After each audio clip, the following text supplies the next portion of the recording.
مصر ما انتصرتش في حرب اكتوبر؟ يعني احنا بقالنا اكتر من 50 سنة عايشين في وهم.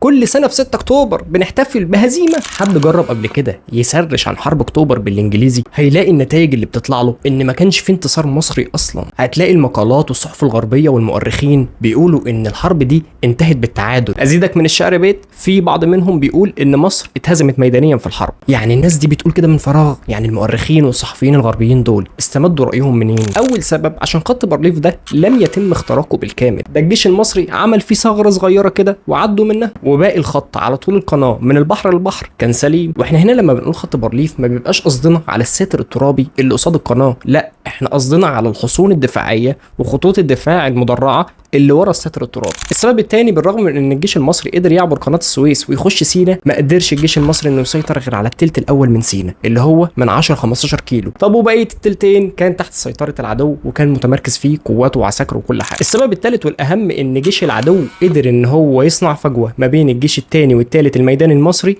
ويعمل ثغره اسمها ثغره الضفر سوار. دخول قوات العدو في الثغره دي قدرت ان هي ترجع توازن القوى الميدانيه من تاني، وخساره العدو للثلث الاول من سيناء قدر ان هو يعوضها بالفجوه اللي عملها ودخول مدينه السويس. وكمان بقى السبب الرابع والحاسم ان الخناقه دي ما انتهتش باستسلام العدو ولا بان المصريين قدروا يكسبوا ارضهم كلها ارض سيناء، ولكن انتهت بوقف اطلاق النار والتدخل الدولي لحل النزاع ده. ايه رايكم بقى؟ لسه شايفين ان الجيش المصري انتصر في حرب 6 اكتوبر؟ والله التدليس ده ما في اسهل منه، الواحد يقدر يخلي الحقيقه الواضحه زي الشمس ويقلبها لحاجه تانية خالص. جامد يا دي حورس. تعالوا بقى مع بعض ناخد نقطه نقطه اتكلمنا فيها ونشوف الادعاءات اللي ادعاها المؤرخين والصحفيين الغربيين بهزيمه الجيش المصري في حرب 73. حرب 6 اكتوبر لما بدات بخطه ما تخرش الميه، خطه مباغته مفاجاه اسمها عمليه بدر. الخطه دي كان من ضمنها مضخات وخراطيم الميه اللي سيحت الساتر الترابي، وخطه فرد الكباري وعبور المشاة والمدرعات والدبابات، والضربه الجويه اللي كانت بقياده محمد حسني مبارك